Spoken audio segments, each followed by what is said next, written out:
Assalamualaikum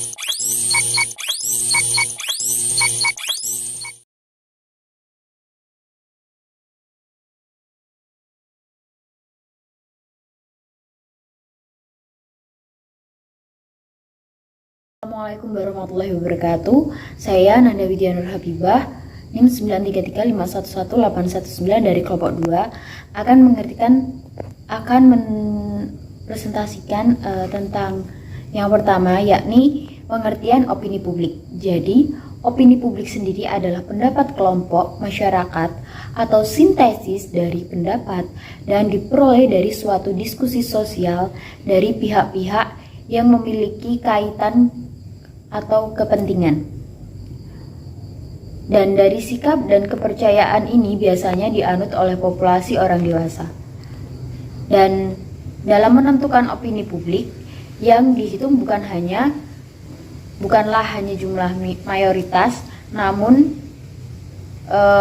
mayoritasnya yang efektif.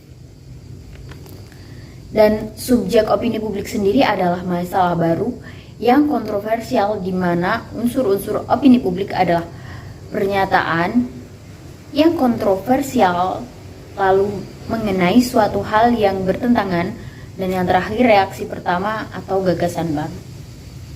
Selanjutnya akan dijelaskan oleh teman saya. Seperti yang sudah kalian pahami tentang apa itu opini publik dan lain sebagainya. Nah, opini publik ini muncul tidak lain karena adanya sebuah pemicu, faktor-faktor pemicu yang menjadikan opini publik ini atau opini dari masyarakat ini muncul. Seperti halnya ketika kita menjalin hubungan dengan lawan jenis. Ketika yang semula sebelum corona menyerang itu bisa saling ketemuan, saling menjalin, menjunjung, memupuk kedekatan emosional ketika bertemu langsung. Nah, semenjak corona ini mungkin akan sedikit terbatasi ya, tidak bisa ketemuan dan lain sebagainya. Sehingga hubungan itu mungkin lama-kelamaan akan adem-adem aja. Nah, mungkin ada faktor-faktor pemicu di salah satu pihak, si cowok maupun si ceweknya, yang kurang peka dan lain sebagainya. Atau juga faktor-faktor lainnya yang membuat hubungan kalian adem-adem aja. Sama seperti halnya opini publik ini. Opini publik ini muncul tidak lain karena adanya sebuah faktor penting atau faktor pemicu.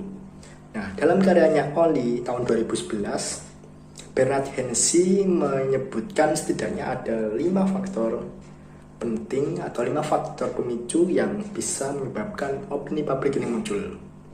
Yang pertama, karena adanya sebuah isu sosial atau permasalahan-permasalahan yang terjadi saat itu.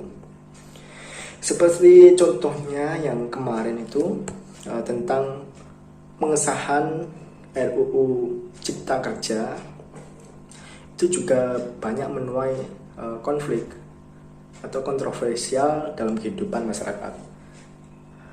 Apalagi bagi para pekerja, bapak ibu kita mungkin yang kerja di perusahaan, itu juga merasakan dampak dari disahkannya RUU Cipta Kerja kemarin. Yang banyak juga dari mahasiswa ataupun orang-orang masyarakat umum turun ke jalan menyuarakan aspirasinya, menyuarakan pendapatnya ke muka publik dengan cara turun ke jalan. Nah, tidak lain karena hal ini bagi para pekerja, saya sebutnya, itu merasa hak mereka terbatasi. Karena dalam beberapa pasal, terutama di bab 4, itu terjadi perubahan-perubahan yang kurang membawa untung bagi para pekerja. Karena ada hak mereka yang dikurangi atau dibatasi. Nah, yang kedua, karena adanya ciri publik. Bernard Hennessy menyebutkan faktor pemicu lainnya karena adanya ciri publik. Munculnya sebuah isu sosial tadi yang mengena di masyarakat membawa pengaruh, membawa dampak, sangat berdampak bagi masyarakat, itu spontan membuat kebanyakan orang merasa tergerak, terpanggil jiwa raga mereka untuk seperti apa toh ini isunya, kok rame sekali, terus apa yang menjadi tuntutan mereka. Ternyata ditelisik lagi, disahkannya RUU Cipta Kerja ini tidak lain, di dalamnya ada perubahan pasal-pasal yang sedikit banyak mengurangi hak-hak para pekerja. Terus yang ketiga, karena adanya pilihan yang sulit. Nah, faktor ini mengacu ke totalitas opini para anggota masyarakat tentang suatu isu yang muncul. Nah, terus yang ketiga, karena adanya faktor pernyataan opini. Jelas ketika munculnya sebuah isu, terutama ini disahkannya RUU Cipta Kerja yang kemarin itu kontroversial, yang intinya ada pengurangan hak-hak para pekerjanya, pembatasan lah ibaratnya seperti itu. Nah, ini menyebabkan banyak dari orang-orang lain ikut menyatakan opini mereka masing-masing ke publik. Maka ketika ada yang mengadakan aksi damai, aksi berapa itu, tentang intinya tolak disahkannya RUU Cipta Kerja, itu tidak lain adalah bentuk dari opini-opini dari setiap individu yang tergabung dalam suatu kelompok, dengan harapan opini tadi tidak disahkan, sehingga hak-hak pekerja, hak-hak para pekerja itu tetap sesuai kebijakan sebelumnya, yang intinya tetap menguntungkan pekerja itu. Nah, yang terakhir, jumlah orang yang terlibat ini, jadi munculnya isu atau permasalahan yang ada di kehidupan kita itu ketika berkenaan langsung dengan orang lain atau yang menyangkut hajat orang lain, tidak lain bisa menimbulkan sebuah aksi-aksi solidaritas dalam kelompok-kelompok tertentu, dalam kelompok-kelompok masyarakat. Nah, seperti halnya yang kemarin itu, ketika terjadi kasus isu, sudah terbit di berita sih, kata berita ada pelecehan seksual yang dilakukan oleh dosen di IAIN Kediri. Nah, akan tetapi berita itu valid atau tidak saya kurang paham. Nah, ketika sudah ramai di media-media nasional, Tempo, Kompas TV, dan mungkin Kompas TV, JTV, ramai pokoknya. Itu tidak lain juga menggerakkan orang-orang lain yang mungkin bukan bagian dari korban yang dilecehkan untuk ikut menyuarakan, ikut memberi dukungan kepada si korban, sehingga bisa menimbulkan sebuah kelompok-kelompok kecil atau bahkan kelompok-kelompok besar yang intinya mendukung si korban ini tentang kasus dilecehkannya oleh salah satu dosen yang Kediri. Nah, kurang lebihnya seperti itu. Materi selanjutnya yaitu pengertian nilai dan moral. Apa sih nilai itu? Nilai merupakan suatu yang dihargai, selalu dijunjung tinggi, serta selalu dikejar oleh manusia. Nilai dapat berguna untuk menyatakan guna atau tidak guna, benar atau salah, baik atau buruk, serta indah atau tidak indah. Sesuatu itu dikatakan bernilai apabila berharga, berguna, benar, baik, dan sebagainya. Pada hakikatnya, segala sesuatu itu bernilai. Hanya saja nilai-nilai macam apa yang ada dan serta bagaimana hubungan nilai tersebut dengan manusia. Sedangkan moral berasal dari kata Latin mos atau moris yang berarti adat istiadat, kebiasaan, peraturan atau tata kehidupan. Sedangkan moralitas merupakan kemauan untuk menerima dan melakukan peraturan, nilai-nilai atau prinsip moral. Moral merupakan suatu kaidah atau aturan yang mengatur perilaku individu dalam kehidupannya dengan kelompok masyarakat. Jadi, seseorang itu bisa dikatakan bermoral ketika tingkah laku atau perbuatannya sesuai dengan nilai-nilai moral yang dijunjung tinggi oleh kelompok sosial. Assalamualaikum warahmatullahi wabarakatuh.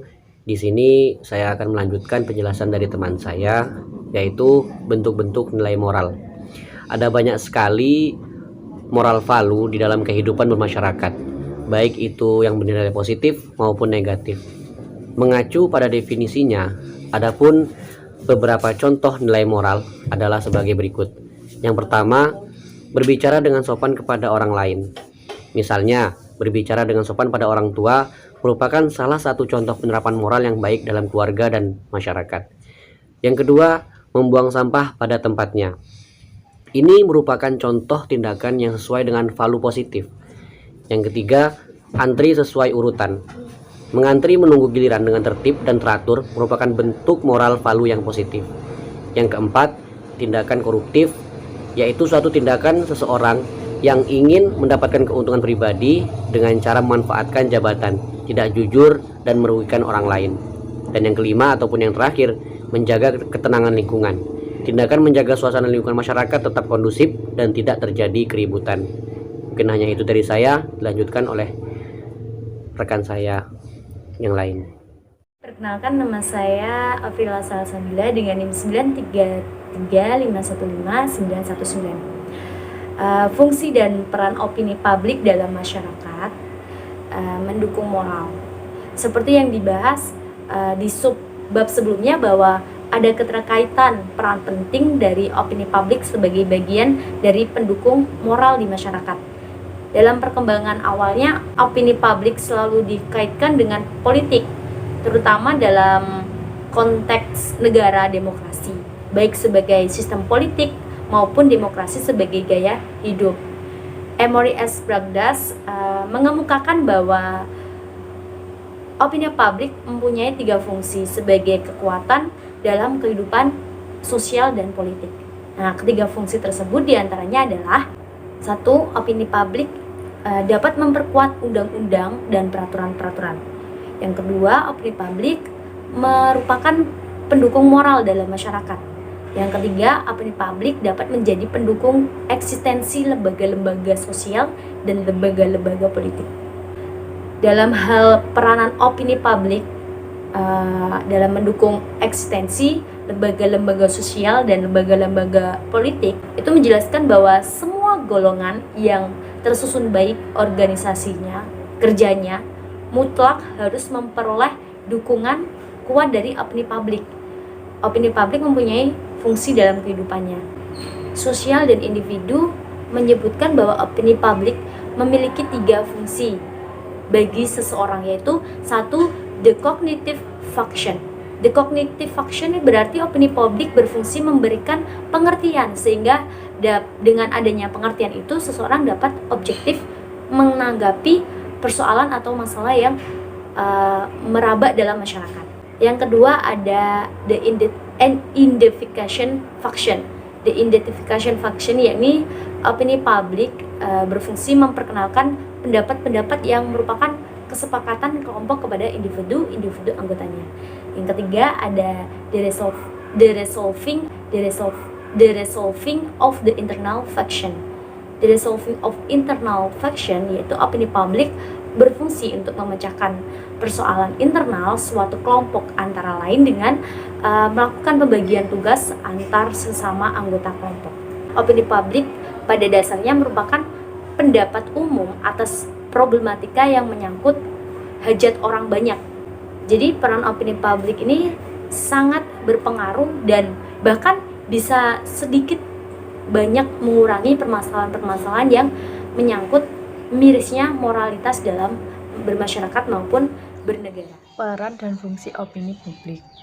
Menurut Idel de Sova, menyebutkan bahwa opini publik memiliki 3 fungsi bagi seseorang. Antara lain yaitu 1. The cognitive of function. Berarti opini publik berfungsi memberikan pengertian, sehingga dengan adanya pengertian itu seseorang dapat objektif menanggapi persoalan atau masalah yang merebak dalam masyarakat. Yang kedua, the identification of junction, yaitu opini publik berfungsi memperkenalkan pendapat-pendapat yang merupakan kesepakatan kelompok kepada individu-individu anggotanya. Yang ketiga, the resolving of the internal function, yaitu opini publik berfungsi untuk memecahkan persoalan internal sesuatu kelompok, antara lain dengan melakukan pembagian tugas antara sesama anggota kelompok.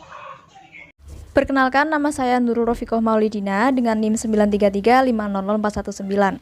Saya akan membahas opini publik merupakan pendukung moral dalam masyarakat. Ya, benar sekali, karena sebagai masyarakat kita pasti membutuhkan pendapat dari orang lain. Sebagai manusia pun kita juga pasti membutuhkan bantuan ataupun pendapat dari orang lain agar apa yang kita lakukan menjadi lebih jelas, lebih bermanfaat, dan lebih baik dari sebelumnya, seperti itu. Contoh kasus yang akan saya angkat kali ini adalah ketika ada seorang anak muda yang lewat di depan gerombolan ibu-ibu ataupun orang yang lebih tua darinya sedang bercengkrama atau mungkin sekedar duduk. Kalaupun anak muda tersebut tidak